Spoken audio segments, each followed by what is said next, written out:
Hello everyone, this is your friend CS क्रांति साडा और आज हम आपके 12th स्टैंडर्ड के इकोनॉमिक्स की फास्ट ट्रैक रिवीजन देखने वाले हैं। तो सीधा आते हैं आपके चैप्टर की लिस्ट पे। यहाँ पे देखिए, first chapter is just overview micro और मैक्रो का। इस पूरे लिस्ट में मतलब चैप्टर नंबर 2 से 10वें चैप्टर तक एक बाइफर्केशन है between the micro chapters and macro chapters. So national income के नीचे के सारे चैप्टर्स आपको मैक्रो इकोनॉमिक्स के बारे में बता रहे हैं और इंडेक्स नंबर एक जेनरिक चैप्टर है और उसके ऊपर के मतलब chapter number 2 to chapter number 5 ये आपका माइक्रो इकोनॉमिक्स का सिलेबस है। तो अभी पूरे सिलेबस में से I will try and cover important chapters at least, क्योंकि जो लास्ट के चैप्टर्स है पब्लिक फाइनेंस, मनी मार्केट और कैपिटल मार्केट, जिनका एसपी उनको पता होगा, वो भी काफी इजी है। और 10th चैप्टर फॉरेन ट्रेड, वो तो बहुत ज्यादा इजी है। तो what will do is will start with utility analysis, then will go with demand and supply analysis, उनका कंपैरेटिव एक वीडियो आएगा। फिर होगा इलास्टिसिटी ऑफ डिमांड और बाद में जो भी इंडिविजुअल चैप्टर्स है जैसे इंडेक्स नंबर है, नेशनल इनकम है, ये मैं सेपरेट से वीडियो डाल दूंगी। तो शुरुआत करते हैं with the definition of utility, जो आपको 11th स्टैंडर्ड में हो चुकी है। Utility is nothing but the want satisfying power of a good. ठीक है, उसके बाद में बेसिक इंट्रोडक्शन है। फीचर्स ऑफ यूटिलिटी में वो बोल रहे हैं कि यूटिलिटी हम बोलते हैं कि सेटिस्फैक्शन है या फिर प्लेजर है, यूजफुलनेस है। तो यूटिलिटी कैसे इन सारी चीजों से, इन सारे एडजेक्टिव से अलग है, वहां पे वो पॉइंट वाइज आपको एक्सप्लेन कर रहे हैं। यहाँ पे 10 फीचर दिए गए हैं यूटिलिटी के। फीचर्स के बाद में, ये काफी इजी पॉइंट था इसलिए मैंने एक्सप्लेन नहीं किया। फीचर्स के बाद में there is types of utility. पहला है फॉर्म यूटिलिटी। कोई भी चीज को एक फॉर्म से दूसरे फॉर्म में आप जब ट्रांसफॉर्म करोगे तो उसकी यूटिलिटी बढ़ जाएगी। जैसे लकड़े को फर्नीचर में चेंज करने के बाद उसकी यूटिलिटी बढ़ती है। Second is place utility. यहाँ पे एग्जाम्पल दिया गया है, woollen clothes have more utility at cold places than the warm places. Transportation creates place utility. बाद में है थर्ड सर्विस यूटिलिटी। जो भी प्रोफेशनल्स है, डॉक्टर, CA, CS, एडवोकेट्स, ये लोग जब उनके नॉलेज को यूज करके कोई एडवाइस करेंगे तो वो ज्यादा इफेक्टिव रहेगा, बल्कि तुमको जो जेनरिक नॉलेज है उससे, तुम जो टैबलेट्स ले रहे हो या फिर तुमको जो थोड़ा बहुत नॉलेज है उससे ज्यादा इफेक्टिव रहेगा कोई प्रोफेशनल ने वो चीज को एडवाइस करी हुई। बाद में आता है knowledge utility. Knowledge utility is again कोई चीज को यूज करने का, अगर आपको नॉलेज है, जैसे कोई प्रोडक्ट आप इलेक्ट्रॉनिक परचेस करते हो उसके साथ में यूजर मैनुअल आता है, तो उसको पढ़ के आप नॉलेज अक्वायर करते हो कि वो चीज को बेहतर तरीके से कैसे यूज करा जाए। फिर next is fifth one is possession utility. जो सेलर है उसके पास काफी सारे फ्रूट्स है तो उसको उसकी यूटिलिटी कम है, बट जो नीडी पीपल है, जो बायर्स है, परचेस करने आएंगे, वो परचेस करने के बाद जब उसको कंज्यूम करेंगे तो उनको उसकी यूटिलिटी ज्यादा रहेगी रादर देन दी सेलर। उसके बाद में है टाइम यूटिलिटी। कोई भी चीज को ज्यादा टाइम के लिए अगर आपको यूज करना है, जैसे आप कोई प्रिजर्वेटिव डाल के कोई चीजों को स्टोर करना चाहते हो, यहाँ पे ब्लड बैंक का एग्जांपल दिया है कि ब्लड डोनर से लेके वो कलेक्ट करके रखते हैं ब्लड बैंक में और जब जिसको जरूरत पड़े वो पेशेंट को वो चढ़ाया जाता है, तो दैट क्रिएट्स टाइम यूटिलिटी। आगे देखते हैं, next is concept of utility. यहाँ पे 2 तरीके की यूटिलिटी आपको पढ़ाई जा रही है और इन्हीं 2 तरीके की यूटिलिटीज का आगे रेफरेंस है in the law of DMU, diminishing marginal utility. और फिर कंपैरिजन दिया है कि टोटल यूटिलिटी जब बढ़ती है तो मार्जिनल यूटिलिटी के साथ क्या होता है, वाइस वर्सा। तो टोटल यूटिलिटी मतलब अगर कंटिन्यूस आपने 1 से 6 ऐसे 6 बार कोई प्रोडक्ट को कंज्यूम करा है तो पूरे 6 प्रोडक्ट्स खाने के बाद में, पूरे 6 कमोडिटीज कंज्यूम करने के बाद में कलेक्टिव यूटिलिटी आपको कितनी मिलने वाली है, that is called as total utility. And marginal utility मतलब क्या, जब मैं सेकंड एप्पल खा रही हूँ और मैंने पहले ऑलरेडी एक एप्पल खा चुका है तो मुझे एडिशनल यूटिलिटी कितनी मिल रही है, मतलब माइनस करना है आपको utility of the second commodity first commodity की यूटिलिटी से, मतलब utility of second commodity minus utility of first commodity is equal to marginal utility. आगे चलते हैं, अब सबसे इंपॉर्टेंट रिलेशनशिप वहां पे बताई गई है, relationship between the total utility and the marginal utility. यहाँ पे देखना, इस चार्ट में पूरा एक्सप्लेन करा गया है। आपको जब ये आएगा तो आपको एग्जाम में सबसे पहले ये डायग्राम ड्रॉ करनी है। बच्चों को लगता है ये डायग्राम सिर्फ DMU के लिए है, इट इज नॉट 100% ट्रू। यहाँ पे देखना दो इंडिपेंडेंट कर्व्स है, उनको एक डायग्राम में, एक फ्रेम में फिट करा गया है। जो यू शेप है, अम्ब्रेला शेप जिसको बोलते हैं हम, उल्टा you, that is curve of total utility. और जो सीधा नीचे जा रहा है, लास्ट में निगेटिव में चले जा रहा है, दैट इज एमयू कर्व। तो आपको जब रिलेशनशिप पूछे जाएंगी तो आप ये डायग्राम ड्रॉ करोगे और इसके जो आगे देखो कंक्लूजन्स दिए हैं, ये देखो first, second, third, fourth, fifth, sixth, ये पूरे पॉइंट में वो एक्सप्लेन कर रहे हैं कि इन दोनों का आपस में बिहेवियर कैसा है। यहाँ पे देखना total utility and marginal utility of the very first unit of X consumed are the same, मतलब दोनों भी जीरो से शुरुआत होंगी तो वो वहां पे सेम रहेंगे। As the consumer consumes further unit, आगे जब वो जैसे कंजम्पशन बढ़ाएगा तो टोटल यूटिलिटी बढ़ रही है बट मार्जिनल यूटिलिटी कम हो रही है। या फिर मतलब जो डीएमयू का फॉर्मूला है या फिर जो लॉ है उसका बेस यहाँ पे क्रिएट हो रहा है। टोटल यूटिलिटी कर्व ऊपर की तरफ बढ़ रहा है और एमयू कर्व नीचे की तरफ जा रहा है। आगे देखना थर्ड पॉइंट में, टीयू जब हाईएस्ट हो जाता है तो मार्जिनल यूटिलिटी जीरो बन जाती है। अब ये क्या चीज है, जब आप खाना खाने बैठते हो तो आपको एक लिमिट के बाद जब आपका पेट भर जाता है तो आप कोई additional unit of roti consume नहीं करना चाहते। वो है टीयू मैक्सिमम हो चुका है और एमयू वहां पे जीरो हो गया। एमयू जीरो क्यों हुआ, क्योंकि एडिशनल कंजम्पशन ऑफ यूनिट से या फिर कंजम्पशन ऑफ एडिशनल यूनिट से आपको कोई भी एडिशनल यूटिलिटी डिराइव नहीं हो रही है, उसके वजह से वहां पे एमयू जीरो हो गया है। फोर्थ पॉइंट पे बोल रहे हैं जब उसके भी आगे आप मतलब पॉइंट ऑफ सेटिटी के बाद में कंजम्पशन कंटिन्यू कर रहे हो, मतलब आपने पेट भरने के बाद भी अगर खाना कंटिन्यू करा है तो टीयू आपका मैक्सिमम रहेगा और उसके आगे वो बढ़ नहीं पाएगा तो वो गिर जाएगा। देखो फिफ्थ पॉइंट में, after reaching the point of satiety a rational consumer should stop his consumption since the maximum limit of satisfaction is reached and there is no addition to total utility by any further increase in the stock of commodity. कोई भी additional आपको marginal utility नहीं मिलने वाली है। Point of सेटिटी के बाद में टीयू गिर जाता है और एमयू निगेटिव में चला जाता है, मतलब डिससेटिस्फैक्शन के फेज में आप चले जाते हो, फिर वॉमिटिंग होना या फिर उसका नौशिया बैठ जाता कोई भी चीज का ओवर कंजम्पशन करने के बाद, वो वाला पॉइंट है। तो आपको ये पूरा बिहेवियर एक्सप्लेन करना पड़ेगा जब आपको रिलेशनशिप पूछे जाएगी। उसके बाद में है law of diminishing marginal utility. पूरे चैप्टर में ये सबसे इंपॉर्टेंट पार्ट है। आपको इसमें जैसे भी law of demand, law of supply, same शुरुआत में इंट्रोडक्शन है, स्टेटमेंट ऑफ लॉ है, अजम्पशंस ऑफ डीएमयू है, उसके बाद में अजम्पशंस के बाद एक्सेप्शंस एक्सप्लेन कर रहे हैं वो आपको।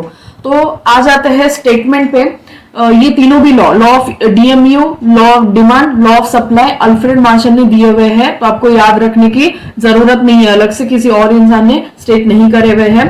According to professor Alfred Marshall, other things remaining constant, the additional benefit which a person derives from a given increase in his stock of a thing diminishes with every increase in the stock that he already has.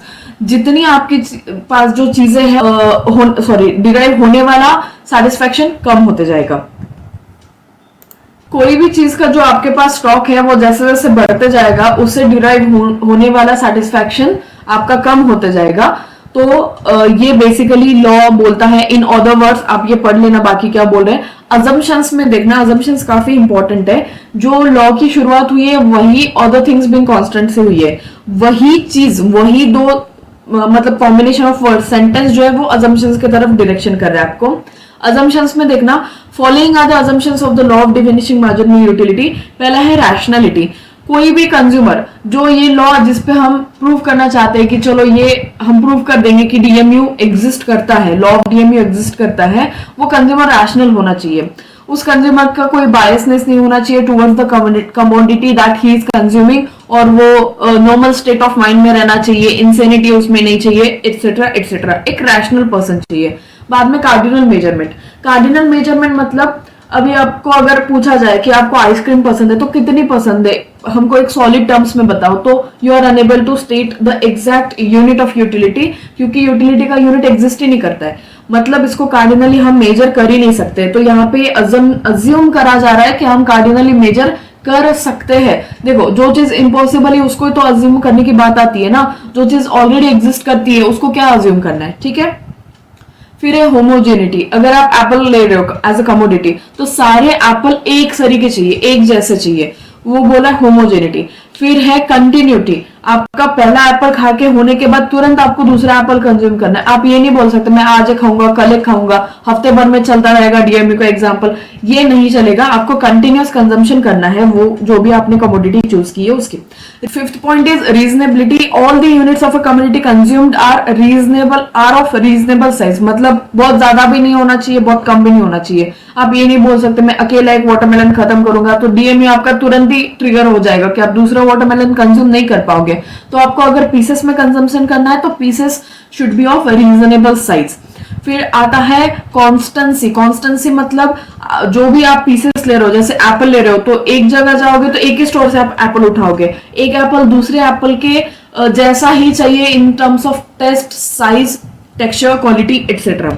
फिर आता है divisibility, जो भी divisibility, the law assumes that the commodity consumed by the consumer is divisible so that it can be acquired in small quantities also. आप ये नहीं बोल सकते कि हम रेफ्रिजरेटर का एग्जांपल लेंगे मैम, हम रेफ्रिजरेटर को कितना यूज कर रहे हैं आप उसको डिवाइड नहीं कर सकते। फॉर एग्जांपल आपने उस रेफ्रिजरेटर में मिल्क रखा है, अब दूध के लिए उसका कितना कूलिंग यूज हो रहा है इसको आप मेजर कर सकते हो क्या? क्या आप दूध के लिए, दूध को ठंडा रखने के लिए कितना रेफ्रिजरेटर डिवाइड होके यूज हो रहा है ये कहीं पे कैलकुलेट कर सकते हो क्या? तो वो चीज नहीं चलेगी। The consumption should be divisible so that it can be measured in terms of utility. फिर बाद में है सिंगल वॉट, मतलब जो कमोडिटी आपने एग्जाम्पल के लिए डीएमयू के लिए एक्सपेरिमेंट करने के लिए उठाई है वो अकेली ही कमोडिटी आपको पसंद है, ये आपको अज्यूम करना है। क्योंकि सिंगल वॉन्ट इज इम्पॉसिबल इसलिए तो उसको अज्यूम करना पड़ रहा है ना। मतलब अगर आपने एप्पल का एग्जांपल लिया तो आपको दुनिया में सिर्फ एप्पल ही पसंद है, एप्पल के बाहर आपको कोई चीज पसंद नहीं है, तभी आप उसको डीएमयू के लिए ले सकते हो। आगे देखना, यहाँ पे ऊपर था तुम्हारा टोटल यूटिलिटी का कर्व, नीचे है तुम्हारा मार्जिनल यूटिलिटी का कर्व। ये देखो this is your MU curve जो कि डिमिनिशिंग है, मतलब गिरते जा रहा है और 6th पॉइंट के बाद में ये निगेटिव में चला जाता है। After the consumption of 6 unit ये तुम्हारा एमयू निगेटिव में चला गया। अब है एक्सप्लेनेशन ऑफ डायग्राम वगैरह। ऊपर आ जाओ, exceptions to the law of diminishing marginal utility में, मतलब यहाँ पे क्या बोल रहे, देखो डीएमयू क्या बोलता है, आपने कोई चीज कंज्यूम करी वो भी कंटिन्यूअसली कंज्यूम करी, जो चीज हमने फर्स्ट टाइम कंज्यूम करी सेम चीज हमने सेकंड टाइम और कंटिन्यूअस कंजम्पशन किया उसका, तो एक लिमिट के बाद उससे मिलने वाला सेटिस्फैक्शन कम होते जाता है। फॉर एग्जाम्पल आपको प्यास लगी, आपने एक गिलास पानी पी लिया, दूसरा पी लिया, आपको तब तक ठीक लगेगा, तीसरे के बाद में आपका सेटिस्फैक्शन हो सकता है कि न्यूट्रल हो जाए, आपको एडिशनल यूटिलिटी डिराइव नहीं हो रही है। बट आपने 6-7 और गिलास पानी पी लिया तो आपको एक तो वोमिटिंग हो जाएगी, नहीं तो आप अनईजी फील करने लग जाओगे, मतलब वहां पे आपका एमयू निगेटिव में चला जा रहा है। अब exceptions to the law of DMU क्या है?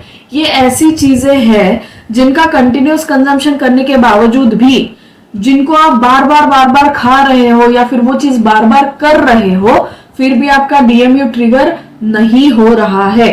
ये सारी चीजों का लिस्ट बनाया गया है एक्सेप्शन में। सबसे पहला है हॉबीज, किसी को कोई चीज का शौक रहता है, अब किसी को फॉर एग्जांपल कॉइन्स कलेक्ट करने हैं, अलग अलग देशों की करेंसी कलेक्ट करनी है, तो ये हॉबी है। तो आप ये नहीं बोल सकते कि हाँ चलो मेरे पास अभी 100-150 कॉइन्स हो गए, अभी मेरा डीएमयू ट्रिगर हो गया, अभी मैं इसके बाद में कॉइन्स नहीं कलेक्ट करूंगा, तो उसको आप हॉबी नहीं बुलाओगे। किसी को पेंटिंग का शौक रहता है, वो कभी बोर नहीं होते पेंटिंग कर करके, वो कभी ये नहीं बोलेंगे कि मेरा पेंटिंग कर करके डीएमयू ट्रिगर हो गया, अभी मेरा डिससेटिस्फैक्शन में जा रहा है। उस वही चीज को तो हॉबी बोलेंगे जो आप बार बार करोगे या फिर जो करने से आपको खुशी मिलती है। सेकेंड है माइजर, माइजर मतलब कंजूस आदमी। कंजूस आदमी पैसा खर्च करने के बारे में काफी सोचता है और जितना उसको ज्यादा पैसा मिले उतना उसको सेटिस्फेक्शन बढ़ते जाता है। कंजूस आदमी क्या करता है, स्पेंड करने की जगह पे उसको सैचुरेशन करने में मजा आता है, तो वो जितना ज्यादा सैचुरेट करेगा पैसों को या फिर चीजों को, उतना उसको ज्यादा सेटिस्फेक्शन मिलेगा, उसकी एमयू बढ़ती ही जाएगी, कभी निगेटिव में जाएगी ही नहीं। फिर है एडिक्शन, कोई भी चीज का अगर आपको एडिक्शन है, अल्कोहल है, ड्रिंक्स है या फिर और कोई चीज है, स्मोकिंग है एटसेट्रा, कोई भी चीज का अगर आपको एडिक्शन है, तो जो चीज का आपको एडिक्शन है वो चीज आप कितनी भी कंज्यूम कर लो, आपको उसका डीएमयू कभी ट्रिगर नहीं होगा, आपको उसकी मिलने वाली एमयू कभी भी आपकी निगेटिव में नहीं जाएगी, डिससेटिस्फेक्शन में नहीं जाओगे आप। फिर बाद में पावर, कोई भी चीज की सत्ता अगर आपके हाथ में आ जाती है, पावर है आपके हाथ में सारे क्या बोलते हैं कि जो भी राइट्स है वो आप कभी भी एग्जीक्यूट कर सकते हो, जो आपकी मन चाहे आप कर सकते हो। तो ये पावर का भी डीएमयू को एक्सेप्शन है, क्योंकि जितनी ज्यादा पावर है इंसान को और चाहिए।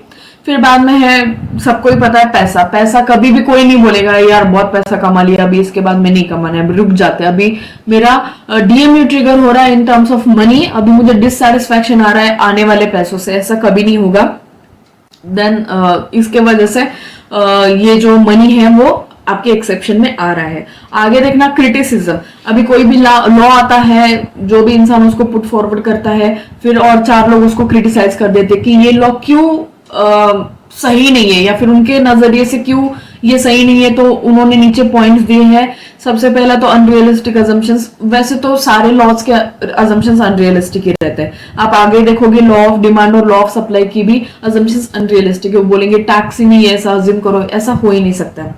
फिर cardinal measurement, cardinal measurement possible नहीं है ऐसा बोल रहे तो तुम अज्यूम क्यों कर रहे हो, ये सारी चीजें। फिर इनडिविजिबल गुड्स, कोई चीजों को हम डिवाइड नहीं कर सकते। देखो यहाँ पे एग्जांपल्स दिए, जैसे रेफ्रिजरेटर है, कार है, टीवी है, तो आप उसको डिवाइड नहीं कर सकते, तो वो डीएमयू में आप फिर क्यों ले रहे हो, व्हाई यू आर अज्यूमिंग कि ये चीजें डिविजिबल है। फिर constant marginal utility of money, जो एक्सेप्शन है वो यहाँ पे क्रिटिसिज्म के पॉइंट में दिया गया है कि मनी के बारे में तो तुम कभी डीएमयू प्रूव कर ही नहीं पाओगे, विच इज वेरी ट्रू। फिर सिंगल बॉन्ड, मैंने जैसे बोला कि अगर एप्पल लिया है तो ऐसा समझो दुनिया में आपको सिर्फ और सिर्फ एप्पल पसंद है, जो कि प्रैक्टिकली पॉसिबल नहीं है। फिर है सिग्निफिकेंस ऑफ लॉ, के इसका क्या बेनिफिट है, इंपॉर्टेंस क्यों है, usefulness to the consumer, consumer ये समझ सकता है। अभी देखो डीएमयू को क्यों पढ़ा गया, और डीएमयू ये माना जाता है बेस है लॉ ऑफ डिमांड का। ध्यान से देखना मैं क्या चीज बोल रही हूँ। देखो मार्केट में तीन फोर्सेस है, डिमांड है, सप्लाई है और प्राइस है। आपको सभी को पता है जिन्होंने इकोनॉमिक्स अच्छे से पढ़ा होगा कि ये तीनों फोर्सेस एक दूसरे के तरफ खींचते हैं और इसी से मार्केट चलती है। मतलब डिमांड और सप्लाई से डिसाइड होगा कि प्राइस क्या है, फिर और डिमांड और सप्लाई वापस से कम या ज्यादा हो गया तो प्राइस भी अकॉर्डिंगली चेंज हो जाती है। बट अभी यहाँ पे कैच क्या है, लॉ ऑफ डीएमयू को पढ़ने के बाद लॉ ऑफ डिमांड आया है। मतलब क्या, लोग क्या करेंगे, अभी फॉर एग्जांपल आपको कोई चीज का नौशिया है, फॉर एग्जांपल आपको लेडीज फिंगर नहीं पसंद है, भिंडी की सब्जी पसंद नहीं है। अब कुछ तो किस्सा हुआ रहता है कि मैंने तब खाई थी, तब मेरी तबीयत खराब हो गई थी, अब मैम मुझे मन ही नहीं करता भिंडी की सब्जी खाने का। तो ये हो गया आपका डीएमयू ट्रिगर। ये क्या हो गया, आप नौशिया फेज में गए हो, अभी आपको कोई भी कितना भी टेस्टी बना ले आपको वो सब्जी खानी ही नहीं है। अब क्या होगा, आप जब मार्केट में जाओगे सब्जी लेने, क्या आप भिंडी को चूज करोगे? बिल्कुल नहीं करोगे। तो आप as a consumer you have stopped the consumption of a product जिससे आपका डीएमयू ट्रिगर हो गया है। ऐसे हजारों लाखों चीजें रहेगी, कितने तो कंज्यूमर्स हैं, उनके अलग अलग ट्रिगर हुए होंगे चीजें, तो उनको अलग अलग चीजों का नौशिया होगा। तो वो लोग क्या करेंगे, मार्केट में उस चीज की डिमांड कम कर देंगे। ओके, तो अभी डिमांड कम हो गई तो मार्केट में फिर वो लोग क्यों खरीदेंगे वो चीज को? तो नहीं खरीदेंगे। बट मार्केट तो चलते रहना चाहिए, मार्केट फोर्सेस को तो हमको स्टेबल हम रख नहीं सकते। Static market is not good for anyone. तो फिर क्या करेंगे, बोल रहे कि एक काम करो, वो चीज का ना प्राइस कम कर दो। मतलब क्या, भिंडी की सब्जी ना इतनी सस्ती बना दो कि लोग उसको बोलेंगे अच्छा इतनी सस्ती हो गई है तो लेके देखते, एक बार खा के देखेंगे, कुछ अलग तरीके से बना के देखेंगे। तो मतलब क्या है, भिंडी की सब्जी अगर 15 रुपए पाव मिल रही है तो आपको वो 1 रुपए पाव कर देंगे, 2 रुपए पाव कर देंगे। मतलब इतना हाई प्राइस ड्रॉप होने के बाद आपको एक artificial need, artificial utility create हो जाती है कि नहीं चलो बहुत ही सस्ता मिल रहा है तो ले लेते हैं। इससे क्या हुआ, देखो ये स्टेटमेंट मैंने अब जो भी स्टोरी बताई ना आपको, इसको रिलेट करो लॉ ऑफ डिमांड के स्टेटमेंट से। लॉ ऑफ डिमांड शुरू होता है कि आप जब प्राइस कम कर दोगे तो लोग ज्यादा डिमांड करेंगे। मतलब जिस लेवल पे आपका डीएमयू ट्रिगर हो चुका है उसके बाद भी अगर आपको कंजम्पशन करवाना है कंज्यूमर से तो आप क्या करो, वो चीज का प्राइस घटा दो। लोगों में आर्टिफिशियल यूटिलिटी क्रिएट हो जाएगी, आर्टिफिशियल सेटिस्फैक्शन क्रिएट हो जाएगा और लोग वो चीज खरीदेंगे। एक बार खरीदेंगे, 2 बार खरीदेंगे, फिर हो सकता है उनको कि मतलब they get used to the consumption और फिर वो वापस खरीदने लग जाए even though the prices are राइज्ड। तो ये बेस बनाता है मतलब मार्केट का स्टडी करने के लिए उन्होंने डीएमयू प्रूव किया। डीएमयू का स्टडी करने के बाद उनको समझ में आया कि कोई चीज का अगर डीएमयू ट्रिगर हो गया है तो उसको मार्केट में फिर से फ्लो में लाने के लिए आपको लॉ ऑफ डिमांड लाना पड़ेगा, उसकी प्राइस कम कर दो, लोग ज्यादा कंज्यूम करना चालू कर देंगे। उसके बाद में आता है, ये काफी इंपॉर्टेंट है, relationship between marginal utility and price. Okay, relationship between marginal utility and price में देखना, पहली बात तो यूटिलिटी मेजर नहीं हो सकती, हमने उसको अज्यूम करा है कि उसको मेजर करा जा सकता है। अब वो बोल रहे हैं कि क्या करो, तुम एक कमोडिटी को खरीदने के लिए जितने भी पैसे दे रहे हो, मतलब वो उसकी जो मार्केट प्राइस है, ध्यान देना मैं क्या बोल रही हूँ, उसकी जो प्राइस है जो आप उसको खरीदने के लिए पे कर रहे हो, उससे मिलने वाली यूटिलिटी भी पैसों में मेजर होनी चाहिए, तभी तो हम वैलिड कंपैरिजन कर पाएंगे, ये इनका बोलना है। पहले उन्होंने बोला यूटिलिटी मेजरेबल है, उसका मेजर जो यूनिट है उसको यूटिल्स बोल दिया। फिर अभी बोल रहे हैं कि मार्जिनल यूटिलिटी को पैसे में कन्वर्ट करते हैं, मतलब क्या बोल रहे हैं कि एक यूनिट ऑफ मार्जिनल यूटिलिटी मिल रहा है तो बोलेंगे 10 रुपए की यूटिलिटी मिल रही है, ठीक है। और फॉर एग्जाम्पल कोई चीज लेने के लिए तुमने एक पेन खरीदा, पेन है 50 रुपए का, उसको तुमने कितने पैसे दिए वो इन टर्म्स ऑफ मनी है, बट उससे मिलने वाला सेटिस्फैक्शन क्या मनी में एक्सप्रेस कर पाएंगे, तो बोलेंगे हाँ, अज्यूम करेंगे कि एक unit of MU is equal to ₹10। यहां पे देखना, market price per unit of X is equal to 50 और 1 unit of marginal utility is equal to 10। इसके नीचे एक जो चार्ट है ना, ये चार्ट काफी इंपॉर्टेंट है, ध्यान से देखना। यहाँ पे हमने 6 यूनिट्स ऑफ कमोडिटी लिया है, जो भी XYZ कमोडिटी ली होगी, यहाँ पे यूनिट ऑफ एक्स है, मतलब कमोडिटी हमारी एक्स है। यहाँ पे मार्जिनल यूटिलिटी पर यूनिट ऑफ एक्स, मतलब एक यूनिट कंज्यूम करने के बाद कितनी एमयू मिल रही है, तो 10, 8, 7, 5, 3, 1, ठीक है। एमयू को प्राइस में रिप्रेजेंट कर रहे हैं, देखो MU in terms of money, एक यूनिट इज इक्वल टू 10 रुपए, तो 10 यूनिट के हुए 100 रुपए, लाइकवाइज 80, 70, 50, 30, 10, ओके। उसके बाद में देखना मार्केट प्राइस पर यूनिट, ये तो फिक्स है ना, कितने पैसे दिए हैं तुमने वो चीज खरीदने के लिए, तो ये 50 रुपए का एक पेन खरीदा हमने।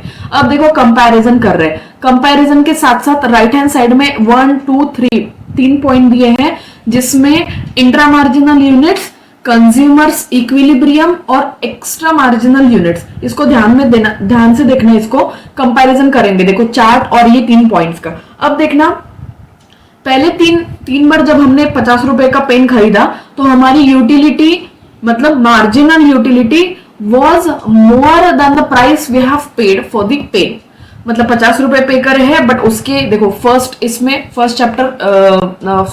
यूनिट उसके कंपैरिजन में देख लो, एमयू आपको 100 रुपए का मिल रहा है, मतलब 10 यूनिट का 100 रुपए बन गए, बट आपने उसको 50 रुपए देके खरीदा है। नीचे 80 is greater then again 50, 70 is again greater than 50, but जो चौथा पेन खरीद रहे हो ना तुम, चौथी बार उसको जब खरीदोगे तो इक्विलिब्रियम पे, तो second point, unit of eight which MU becomes equal with the market price is marginal unit, और वहां पे दोनों भी चीजें सेम है।